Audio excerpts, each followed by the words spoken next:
from the 40,000 plus assets that we've got within our OTT product, Fight Pass, and created these series that looked back to, the best history of the Ultimate Fighter reality show, the eras of UFC through the different chapters of our history. And it paid off. I mean, people consumed this type of content in ways that they never had before.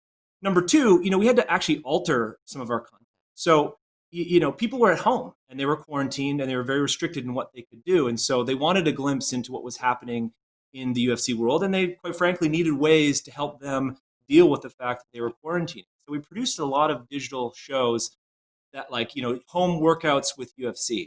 We got one of our, preeminent talents, Megan O'Leary, who you see in all our broadcast shows, to start doing a series of one-on-one interviews with athletes to talk about what they were dealing with in their experiences at home. And I think this resonated really well.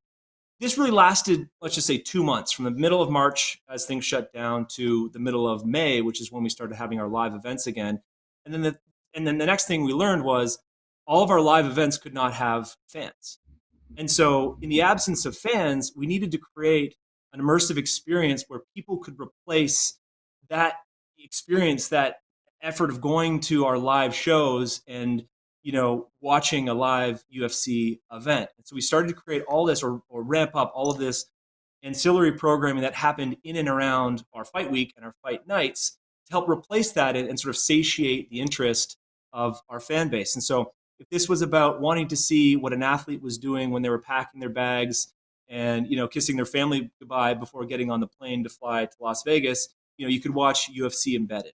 If this was about seeing an athlete and hearing them talk about their preparations and what's going through their minds 4 days prior to a fight, you could watch the UFC Check-In show. And then obviously there's everything we do around, the weigh-ins and the lead up to the live event. So, I think our year was defined by a few different things. One, I think, is how we reacted to the COVID-related pressures. And then, of course, we ran, for some of you who may know, our Fight Island series in Abu Dhabi, where we had 4 events in July, 5 events in September, October. And that really put sort of UFC on the international stage. The important realization there was people really wanted to see what was going on in Fight Island in Abu Dhabi. And we created a number of other digital shows to help give some insight into the product. So I think, while things required us to be nimble and flexible and move from a broadcast environment to more of a digital environment, the end goal remained the same. The role of non-live programming was really to push towards the live product, which I think is probably pretty consistent amongst all the speakers. So I want to dig into that a little bit, because I think there's definitely always a struggle as UFC to think, access and what we can program, how much of that do we hold versus how much of that are we giving to our partners or other broadcast entities or, even outside agencies to produce or create. So how do you strike that balance about what you keep back versus what you utilize as partnership? So, it's a really good question, and it's a situation that continues to evolve. The story remains the same for us, though, and that is, we continue to rely on our broadcast partners all around the world. I mean, we are a much more mature business in countries like the UK, in Canada, in the US, but we're very nascent. We still have a long way to go in the growth of the sport and the brand and our company in other countries like France or Argentina or China, for example. And so for us, we can't expect to, deliver every single asset and every single live program on our own networks. We need to rely on the marketing engine and the machine and the robust nature of, programming schedules for, from our broadcast partners in order to tell the story about UFC, in order to capture a new sports audience, in order to cross promote. I mean, one great example last year was when Conor McGregor was fighting Donald Cerrone last January. The marketing support that we got from ESPN here in the US, where Conor was literally doing an interview in the middle of a college football championship game, that is exposure and that's connectivity to a different fan base that we just can't get on our own. And so I think the underlying message here is that we continue to work symbiotically with our broadcast partners all around the world, because it's the best strategy for growth. It's the best strategy for new fan development. And, indeed, it's the best strategy to distribute most of our kind kind of marquee programming live events to the world. Great. I just want to remind everybody that's watching that we have some live discussion and an ability to ask questions. I will definitely ask your questions.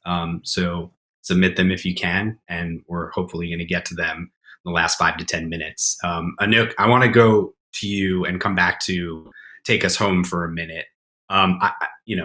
As a sports fan, I'm excited by the absolute gold rush for sports documentaries, and it seems like every single team has one at this point. Take Us Home really struck gold with a real story and real drama. But how did you go into this project thinking about how are we going to do this differently? And I know it maybe started a bit before every every Premier League club had their own sports documentary. But how did you approach something like this and say we're going to do it? We're going to do it differently.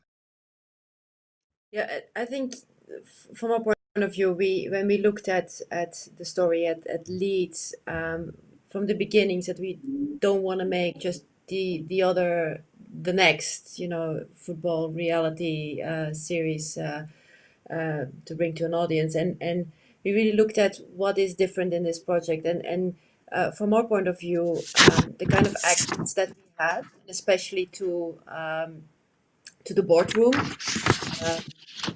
Was important to us because you could tell part of the story of the business of football. What does the football manager do? What does this decision get made? How does transfer windows work, and how does the negotiations go horribly wrong sometimes?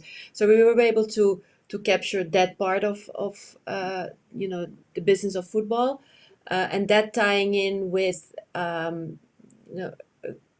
Bielsa, which is a great personality, but very shy on camera. The fans that are really passionate, and then the culture of a city and the impact that a club like Leeds has on a city like Leeds. So we try to make it a bit of a broader piece and not just about the locker room stuff and the linear story of a season. And we felt that that gave us some uniqueness, and that's something that we really wanted to show and just tell a really authentic story. And that's why we also needed to have those all Leeds elements in there, and that even went to the choice of a voiceover. If we contacted Russell Crowe to do the voiceover, not because he was just a very good Hollywood name, but he was a Leeds fan since he was a little boy, and from a content perspective, that made sense. And I feel that you feel the way he talks about it, the way he does the voiceover, he really engages with the story we want to tell. So he's really drawn into it. So that was from the beginning really how we wanted to tell the story and make it a bit different than anything else that was already out there. Awesome. Victoria, I want to go to you for a moment to talk a little bit about, we've heard about sort of content and we've heard about strategy, but I'm interested in consumption, specifically this year, which was a crazy year for sports and a crazy year for broadcasters to try and fill. So as the shift happened and live sports basically fell off the map, what were some of the shifts in consumption that you saw with the programming that you have at your disposal, and how did the BBC adjust to the new normal?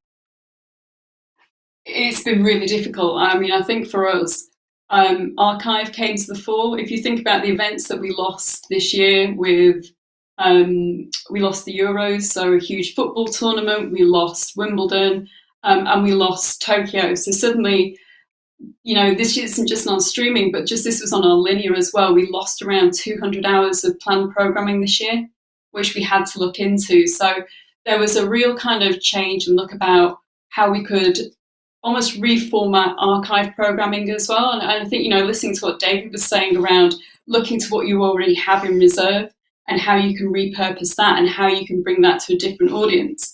Everybody is looking at younger audiences, and for a content that's been around for 20 years, you forget that the formative kind of sporting moments that you had when you were growing up haven't perhaps been shown for 10 or 15 moments. And it's part of kind of creating that next generation of sports fan, and it's the legacy that we all have. And, brilliant sporting moments really can kind of like get into your soul and live with you forever. So I think, really being able to exploit that archive we had this year was kind of quite key to bringing kind of generations of fans through with you and giving them that history and giving them that background in sport.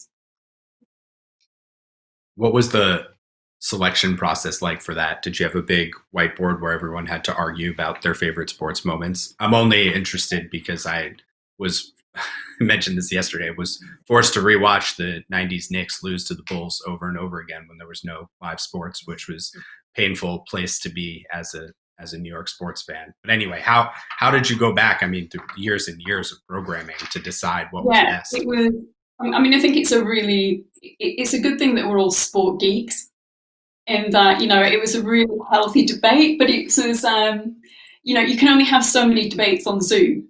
In that, I think that really helps. The more people you get in a room, the more opinions you have, and the more kind of choices that you have. So actually kind of limiting that down. But we, obviously as a public service broadcaster, we had to think about representing all of the nations. We had to think as well about serving different demographics. So if you go back to something like the 1970s, then you have to make sure that you bring a younger audience with you as well. You've got to think, 34-year-olds, their memories, they're probably formed kind of 96 onwards. So there was quite a lot of work done into actually about how those programs would hit home with different levels of the audience as well. Awesome. So Dave, ESPN Plus and other sports streaming services are thriving. How are you guys thinking about the strategy behind UFC Fight Pass Originals and how that complements relationships with partners like ESPN?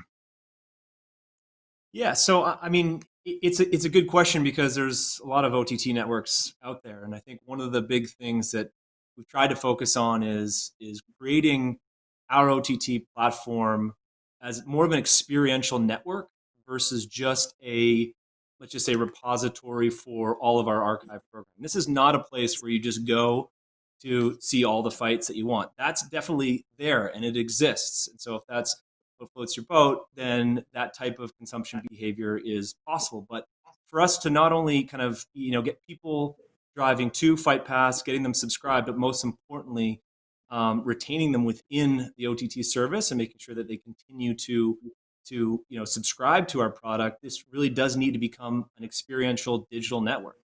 And by that, what we mean is, there's got to be something for everybody. And so you can go on UFC Fight Pass and you can see just the linear live feed of whatever's happening at that moment in time. And if there's a live wrestling match or a jiu-jitsu match or karate from any of our, partner promotions from around the world, that'll be on. You can also watch UFC live program, but diving deeper into what we offer, we try to make sure that there's something for everybody. And so keeping up with the interests of the consumer base, keeping up with the profiles of our athletes is absolutely essential because you need to create content that's compelling and make sure that people keep coming back. And so we've kicked around a lot of ideas for 2021.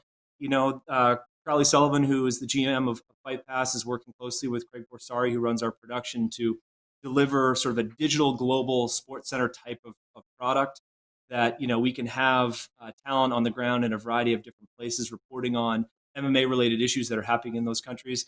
We've got our head chef who runs the food service program here at headquarters, and he's starting to work on different cooking shows with athletes. And so in addition to what we launched this year, UFC Fight Lore being one of the main properties that dives deep into kind of the mythical stories in UFC history. There's a lot of programming, and there's a lot of programming for everybody. And I think that's, what's going to keep people coming back.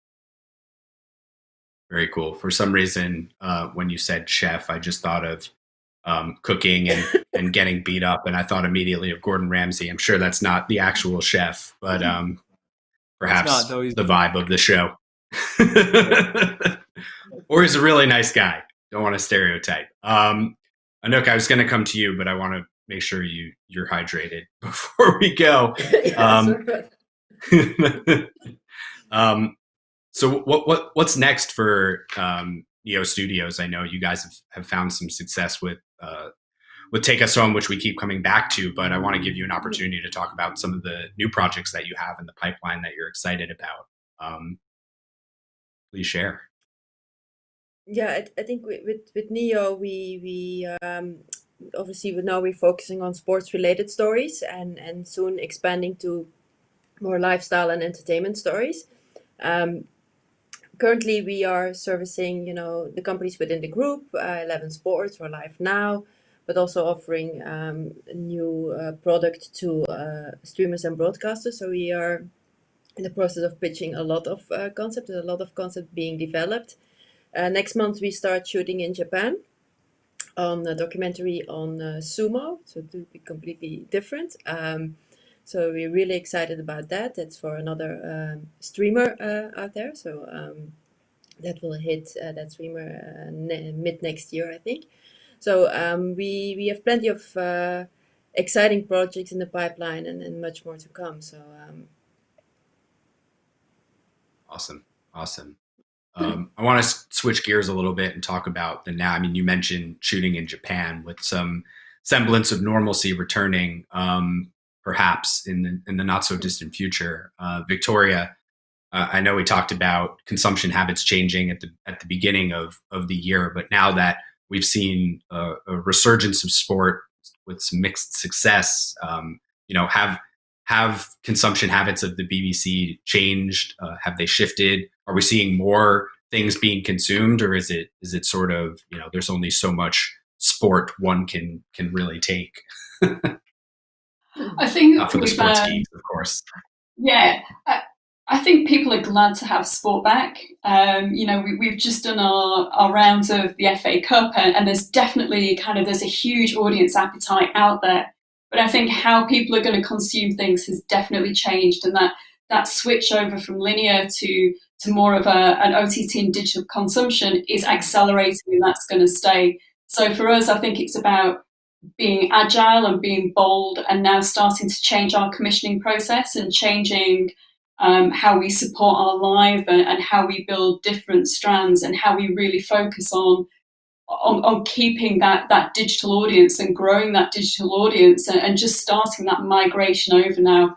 We're a really big company, the BBC, and we know we've got a long way to go, but I think this is an absolute turning point for us. Can you share a little bit more about how the commissioning process works, perhaps for some folks tuned in who might want to work with the BBC on creating some non-live or shoulder programming content? Is a lot of that created in-house? Do you have partners? How does that work? A lot of it's actually made in-house. We use a lot of our talent, but I think now as well, we are starting to look at how we work with independents more in that space. The commissioning process is probably too complicated to go in here, because it will depend on where you're pitching and how you're pitching, and you can drop me a line on the swap card, and I can try and help you out with some contacts. But it is a really complicated process. But I think the BBC looking out as well, we're looking at companies who have a different way of looking at things. Talk about being sport. We are sport through and through, but I think developing our softer side and humour and tone and how we tell human interest stories, that's really key for us, and they're the areas that we're looking at. Great. I can imagine how complicated it is. I once had to fill out a RAMS, which I had absolutely no idea what that was as an American. So that was fun for me. Some may be laughing on the phone. We can chat about it in the swap card later. Before, so I know exactly where I'm coming from. But, you can find me, and I can help you out. Fantastic. Let's see. Would be good to potentially move to questions, as we've got about 9 minutes left. So get them in if you have them. A couple of people are asking about athletes, and I would actually be really interested to know. It's become quite a trend in the sports media world to use athletes as publishers, athletes as creative talent, athletes as producers and directors on your content. But of course, that comes with its own challenges. So I would sort of pose an open question. Do you think it's better or worse to give an athlete full creative control, and how have you found success in creating from that angle? Maybe we start with you, Dave, since you probably have the most direct access to athletes. How have they become Yeah. your creative partners in the past? So I think the best way to answer it, because it's not something that on an ongoing basis with our internal production team that largely handles all of our live, original, and tape programming. But I think the best way to answer that question is to probably focus on, the work we do with athletes in the creation and the curation of the content on their own social and digital platforms. Because for us, we've got over 500 athletes. Most of those athletes, or over half of those athletes, are outside of the U.S. We've got a huge contingent of athletes in Brazil and in the UK and in Europe, in Russia, and increasingly so coming out of Australia and New Zealand. And so for us, we can't be sort of the thought leaders on what type of specific content resonates and is culturally appropriate for audiences in a variety of different places. We can set our brand standards. We can set sort of the parameters within our brand principles that us and our athletes are supposed to work within. But when it comes to communication with fans in Nigeria or Chile or New Zealand, for example, the best way is to work with some of our athletes. And so we've done a number of digital shorts, digital videos. We assist our athletes with social media distribution and the creation of their own content. Some athletes are more certainly prone or capable of getting into it, and some are absolute naturals. And you look at the impact that Conor McGregor has had all around the world, not only for his athletic abilities, but because he is a true showman. And the best version of that these days is a Nigerian Kiwi named Israel Adesanya, who is the middleweight belt holder. And he is a former breakdancer and performer. And so when you see him participate or create some of his own content, whether it's in a UFC space or it's on its own social media, it really kind of represents the authenticity and the excitement of the UFC brand, and it goes a long way in connecting us with fans that we wouldn't normally be able to. Perhaps a strange and off center choice for being unmasked on the Masked Dancer, for anyone who had that on their bingo card. Another question we have here is about sponsored content. And I realized that we actually didn't speak too much about how non-live programming can interact with or become a part of the mix for commercial partnerships. Victoria, I would love to ask this to you. How does non-live programming feed into the commercial content strategy, if there is one with the BBC? Yeah, we're probably a bit of an anomaly, really, because we are a public service broadcaster. So partnerships are difficult for us. Any kind of things that compromise our editorial, we have to be really strict about how we work with other companies. So I think that's kind of it's quite a difficult one for us to work in that commercial area. We work very much more on, we're funded by the license fee. So, we work very much more on audiences. We have to make an impact. We have to cover a breadth because we have to provide content for everybody. Demographics matter for us. Appreciation really matters for us as well. So we have to put our audiences first, and the impact and the appreciation of our audiences before kind of the commercial way of working there, simply because we're funded in a very, very different way. Yeah, makes perfect sense. I know when you were thinking about publicizing the Leeds documentary, and perhaps you weren't involved in this too much, or did you find there was power in getting buy-in and also promotional consideration from the athletes as well as the team?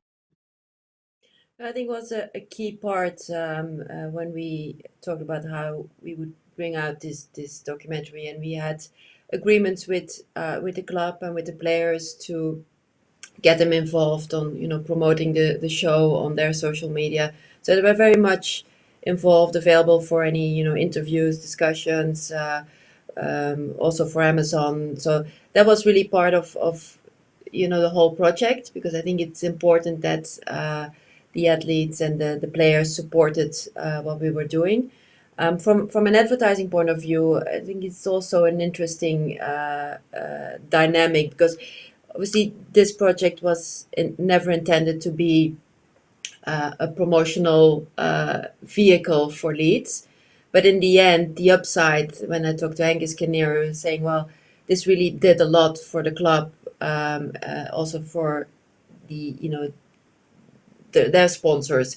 When he goes out and talks to new sponsors, talks to investors, he only needs to show the documentary to show what the true soul and who the club is and what the history is. So this really works well for a commercial point of view, after the facts for the club. And I think for us it's an upside that we have brought that as well, although not being intended at the beginning. But and from a studio perspective, now we're being approached by brands saying, well, we want to tell content stories and we want to do it on an authentic way. And how do we do that without, having our brand specifically in your face, but think about creative stories that really fit who we are as a brand and fit our identity. And so I think there is a lot of things moving there as well, and a lot of opportunities as well.